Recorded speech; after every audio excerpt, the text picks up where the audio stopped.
नमस्कार, स्वागत है आप सभी का जनसत्य न्यूज पर। मैं हूं आपके साथ अनु सिंह। आज हैं हमारे साथ समाजवादी पार्टी के वरिष्ठ नेता और यूपी विधानसभा में विपक्ष के नेता राम गोविंद चौधरी जी। राम जी, आपका बहुत बहुत स्वागत है। बहुत बहुत धन्यवाद आपको। जी, सबसे पहले मैं ये जानना चाहूंगी कि क्योंकि आप समाजवादी पार्टी के वरिष्ठ नेता हैं और साथ ही जो स्थिति आज बनी हुई है उस पर एक गहरी समझ आप रखते हैं, जो आज का संकट है देश में, सबसे पहले उस पर आप क्या कहना चाहेंगे?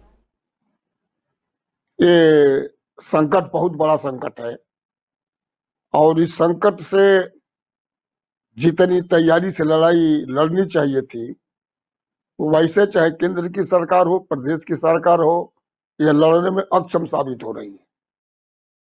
राम गोविंद जी, इसके अलावा अगर मैं प्रदेश पर आऊं, उत्तर प्रदेश की बात करें तो क्योंकि ये संकट पूरे देश में गहराया हुआ है, लेकिन फिर भी यहाँ किस तरह से प्रवासी मजदूरों को पहुंचाया जा रहा है, कैसे उन्हें अंदर लाया जा रहा है, उनके रहने खाने ठहरने की जो व्यवस्था की जा रही है, इसे देखते हुए लगातार हम उत्तर प्रदेश की राजनीति को भी केंद्र में पा रहे हैं, जहां नेताओं के एक दूसरे पर वार चलते हैं, एक दूसरे के खिलाफ बयान आते हैं। अभी हाल ही में जहां उत्तर प्रदेश के मुख्यमंत्री योगी आदित्यनाथ की ओर से जो प्रवासी मजदूरों की संख्या का विवरण किया गया, उसे लेकर आपके द्वारा आपत्ति जताई गई थी। आखिर उसकी क्या वजह है? वो संख्या केवल राजनीतिक द्वेष से बताई गई थी कि महाराष्ट्र और दिल्ली से जो हमारे भाई प्रवासी श्रमिक आ रहे हैं, उन्होंने कहा था कि इससे 10 लाख के ऊपर कोरोना की संख्या बढ़ जाएगी। ये तो प्रदेश की जनता को डराने वाली बात है और ये कहने की बात है कि दिल्ली और मध्य प्रदेश महाराष्ट्र से ही कोरोना हमारे प्रदेश में आ रहा है, जबकि कोरोना यहाँ सबसे पहले से है, उन स्टेटों के पहले से यहाँ पर कोरोना है। तो हमारे मंत्री जी हैं, वो हमेशा इसी तरह का बयान उल्टा सीधा देते हैं, अपने से देते नहीं। कुछ अधिकारी है जो लिखे दे देते, वही पढ़ देते। ठीक, और अगर मैं इस पूरे कोरोना संकट के दौरान उत्तर प्रदेश की सरकार की कार्यशैली के बारे में आपसे पूछूं, तो क्या सोचते हैं आप उसके बारे में? जो उनकी पूरी अभी तक रणनीति रही है इस संकट को संभालने की, इसके लिए पूरी रणनीति तैयार करने की, योजना बनाने की, वो कैसी देखते हैं आप? अब रणनीति तो उनकी एक तरफा है। उन्होंने विरोधी पार्टियों का सहयोग नहीं लिया, ये दिखाने के लिए कि मैं अकेले सक्षम हूं इस लड़ाई को लड़ने में, और इसी अहम में वो फेल हो गए। पहले तो शुरू में उन लोगों ने बहुत दम बांधा, लेकिन हमेशा कोरोना जो है कि संख्या बढ़ती ही जा रही है। मैंने शुरू में एक पत्र उनको लिखा था कि कोरोना की जांच लगभग ना के बराबर है, जो हॉस्पिटल में जा रहे हैं उन्हीं की जांच हो रही है, और जो कोरोना का मरीज है उनकी संख्या भी छिपाई जा रही है, आपको अंधकार में रखा जा रहा है। आज इस पर ध्यान दीजिए, नहीं तो मामला बिगड़ जाएगा। उन्होंने मेरे 2 पत्र की चिट्ठी पर 7 पत्र का जवाब दिया, और शुरू में तो लिखा कि आपने इस लड़ाई को लड़ने में अच्छा सुझाव दिया। अंत में उन्होंने लिखा कि निराधार आरोप नहीं लगाना चाहिए। आज वो बात सामने आ गई कि अब 75 जिला कोरोना से प्रभावित हो गया। पहले कम से कम 10-15 जिले कोरोना से प्रभावित नहीं थे। आज के तारीख में कोई ऐसा जिला नहीं है जो कोरोना से प्रभावित ना हो गया।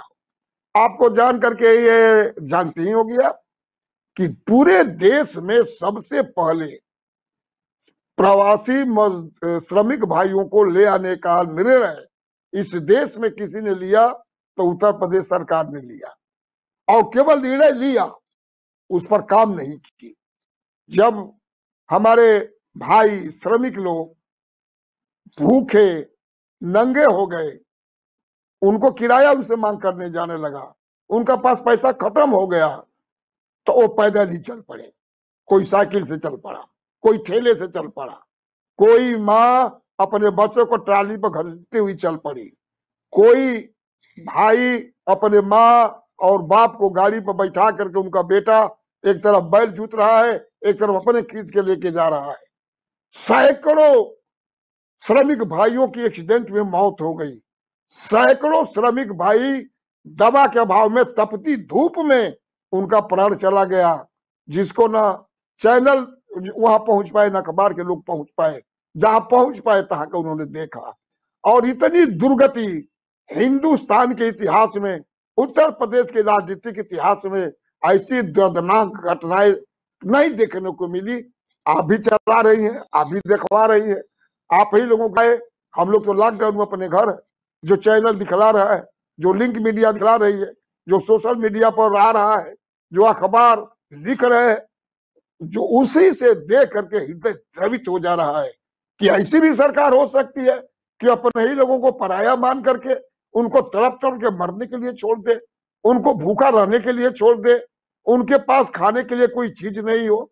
तो ये सरकार बिल्कुल दर्दनाक की स्थिति पैदा कर दिया इस अहम में कि हम अकेले सब बात कंट्रोल कर लेंगे, और इस मामले वो फेल हो गई। तो एक तरफ कह रही है कि वो मजदूरों के बारे में सोच रही है, इसीलिए चाहती है कि जो इंडस्ट्रीज उत्तर प्रदेश में हैं वो अच्छे से काम करें और ज्यादा से ज्यादा जो यूनिट्स हैं जो विदेशों में लगी हुई हैं वो उत्तर प्रदेश में आए। इसे लेकर आपने देखा होगा कि वो कई मीटिंग्स भी कर रहे हैं, एमओयू भी साइन हुए हैं। इसके अलावा जो मजदूरों के जो कानून हैं उनमें भी परिवर्तन किए गए हैं, वो इसलिए ताकि इंडस्ट्री अच्छे से काम कर सके, जो मिल कारखाने हैं वो अच्छे से काम कर सके, और मजदूरों के जो नियम हैं, जो कायदे हैं, जो कानून है उसमें बदलाव किया गया, चाहे उनके काम करने के घंटे हों, चाहे उनके हड़ताल या फिर आंदोलन करने के अधिकार हों। उन्हें आप कैसे देखते हैं? ये श्रमिकों के मूल अधिकार का हनन है, और ये सरकार श्रमिकों के हित की रक्षा करने वाली नहीं है, इस देश के पूंजीपतियों के हित की रक्षा करने वाली है। तभी तो इन्होंने 68.5 करोड़ रुपया पूंजीपतियों का राइट ऑफ कर दिया। गरीब बेरोजगार जो लोन से टेम्पू लेके चला रहा है अपने परिवार का पालन पोषण करने के लिए, उसका कर्ज क्यों नहीं माफ हुआ? जो किसान ट्रैक्टर लिया है अपना खेत जोतने के लिए, अन्न पैदा करने के लिए, उसका कर्ज क्यों नहीं माफ हुआ? जो किसान ट्यूबवेल लगाया है कर्ज लेकर के, उसका पैसा, उसका कर्ज क्यों नहीं माफ हुआ? जो छोटे छोटे उद्योग, छोटे छोटे व्यापारी, छोटे छोटे उद्योग लगाने वाले लोग जिन्होंने लोन लेकर के अपना काम चला रहे हैं, उनका कर्जा क्यों नहीं माफ हुआ? क्यों टॉप लोग जो इस देश के बड़े व्यवसायी हैं, बड़े उद्योगपति हैं, उन्हीं का हमेशा कर्जा माफ हो रहा है, उन्हीं का राइट ऑफ हो रहा है? इससे क्या लगता है? किसान, मजदूर, ये बेरोजगार, असहाय, बेबस, लाचार लोगों की दशा को सुधारने का कोई काम भारतीय जनता पार्टी की सरकार नहीं कर रही है। आप कह रही हैं कि रोजगार देने का काम कर रहे हैं। आपको याद होगा ये सरकार बनी, ये पहले साल में ही इन्वेस्टर समिट हुआ इस उत्तर प्रदेश में, जिसमें माननीय प्रधानमंत्री जी आए, माननीय राष्ट्रपति जी आए, बड़ा ढिढोरा पीटा गया, करोड़ों लोगों को हम रोजगार देंगे।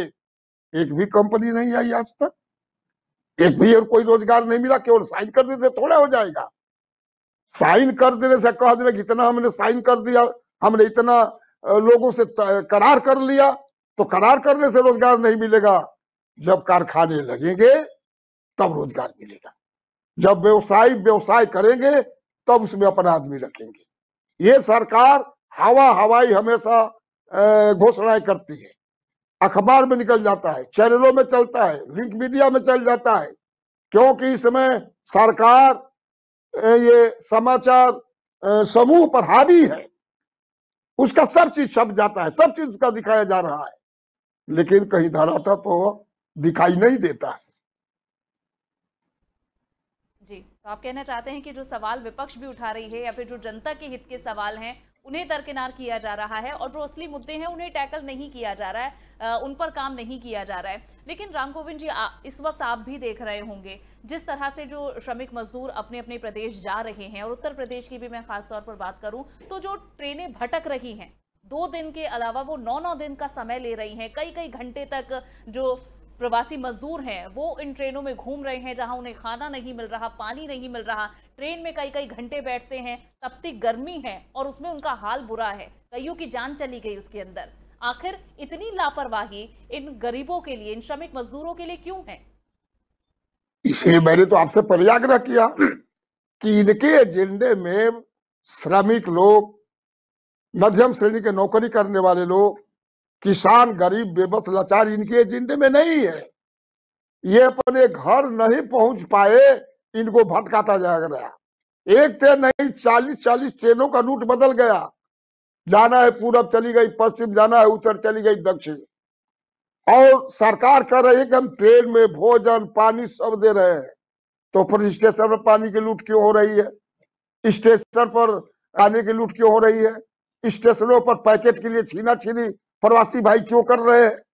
ये प्रवासी लोगों के मौत का खुद जिम्मेदार ये सरकार है। मैं आपसे एक निवेदन करना चाहता हूं, जब चीन में कोरोना आया और दुनिया में धीरे धीरे बढ़ने लगा, उसी समय चाहे केंद्र की सरकार हो चाहे हिंदुस्तान की राज्य की सरकार हो, इन्होंने इसका इंतजाम क्यों नहीं किया? क्यों नहीं लॉकडाउन के एक हफ्ते पहले ही कह दिया गया कि सभी लोग जो अपन दूसरे प्रदेश में काम कर रहे हैं अपने अपने घर चले जाए, हम लॉकडाउन करेंगे। लॉकडाउन करके प्रवासी श्रमिक भाइयों को बिल्कुल मार दिया गया, खाने बिना उनके मकान मालिकों को अपमानित किया, हर स्थिति से उनको बेआबरू किया गया। अब भी उनकी दशा ऐसी ही है, बेआबरू हो रहे हैं, घर पहुंच रहे हैं। पहले इन्होंने कहा कि हम क्वारंटाइन करेंगे, क्वारंटीन करेंगे, क्वारंटीन की व्यवस्था ही नहीं कर पाए, ग्राम प्रधानों के जिम्मे दे दिया। लोग वहां भी खाने बिना, न खाने की व्यवस्था, न पानी की व्यवस्था, न चरपाई की व्यवस्था। फिर बाद में कहने लगे कि आप अपने घर जाके क्वारंटीन हो। इस सरकार बार बार अपना निर्णय बदल रही है, क्यों? जबकि सरकार का पास अपना खजाना है। हर स्टेट के, उत्तर प्रदेश के मुख्यमंत्री कोष में काफी लोगों ने पैसा दिया है, उसके बावजूद भी कहां पैसा खर्च हो रहा है किसी को पता ही नहीं। कोई दवा खरीदी नहीं गई, दवा इसका है नहीं खरीदी जाए। पीपी किट बाद में आई, उस पर भी सवाल उठे, 2 नंबर की है। तो सरकार किस पर खर्च कर रही है? सरकार केवल जनता को धोखा दे रही है। सरकार जनता के हितों से, जीवन से खिलवाड़ कर रही है। सरकार हर तरफ फेल हो चुकी है, चाहे वो कानून व्यवस्था, उत्तर प्रदेश की मैं बात करता हूं, चाहे कानून व्यवस्था का नाम हो। रोज उत्तर प्रदेश में मर्डर हो रहे हैं, हत्याएं हो रही हैं, लूट हो रहा है। इस लॉकडाउन के अवस्था में भी सरकार के कान पर जूं नहीं रेंग रहा है। कोरोना दिन पर दिन की मरीजों की संख्या बढ़ती ही जा रही है। क्या सरकार कर रही है? न भोजन दे रही है, न पानी दे रही है प्रवासी मजदूर भाइयों को, न उनको दवा की व्यवस्था कर रही है। अब हॉस्पिटल में माननीय मुख्यमंत्री जी हमारे जोगी जी हॉस्पिटल, 2-3 हॉस्पिटल में गए। कोरोना भी हिंदुस्तान में नहीं आया, सरकारों को उसी समय उत्तर प्रदेश की सरकार ने हर हॉस्पिटल में जाकर इंतजाम क्यों नहीं बांटा? हालांकि ये सवाल मैं बहुत आगे का पूछ रही हूं, लेकिन आप एक वरिष्ठ नेता हैं तो शायद आप इसका जवाब दें, और ये मुद्दा बनना चाहिए। जल्द ही उत्तर प्रदेश, बिहार या इतने जो ये राज्य हैं जिनमें प्रवासी मजदूर अब लौट रहे हैं अपने अपने राज्यों में, यहाँ पर मजदूरों के लिए क्या इंतजाम किए जा रहे हैं? बड़े शहरों से इन्हें लाने के लिए जो राज्य हैं उनकी सरकारों ने कैसे रुसवाई दिखाई है? क्या ये बड़े मुद्दे होने चाहिए अब आगे की राजनीति में मजदूरों को लेकर? ये वो मजदूर हैं जो आपको वोट देते हैं, लेकिन जब उन पर संकट आया तो सरकारों ने क्या किया? चाहे आगे के चुनाव, चाहे आगे की राजनीति, क्या उनमें ये मुद्दे अब केंद्र में रहने चाहिए? बिल्कुल केंद्र में रहेंगे। हम समाजवादी पार्टी के हैं, हम समाजवादी विचारधारा के हैं।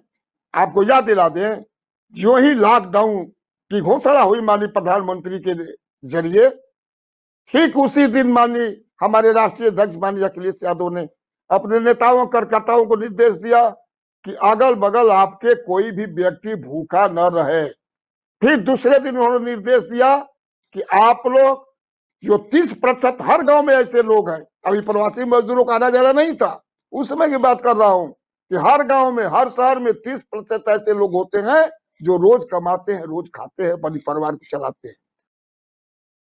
इथे राम गोविंद चौधरी जी, उत्तर प्रदेश विधानसभा के नेता विपक्ष, और किस तरह से प्रदेश की सरकार पर आरोप लगाए हैं कि कुछ सुझाव दिए गए थे यहां उनकी तरफ से, लेकिन उन्हें नजरअंदाज किया गया, और श्रमिकों पर जो आज मार पड़ रही है वो वाकई आगे की राजनीति में कई बड़े सवाल खड़े करेगी। इसी के साथ इस वीडियो में बस इतना ही, लेकिन ये वीडियो आपको पसंद आया हो तो जरूर इसे शेयर करें, हमारे चैनल को लाइक करें, हमारे चैनल को सब्सक्राइब करें और वीडियोस को लाइक और शेयर करते रहें। नमस्कार।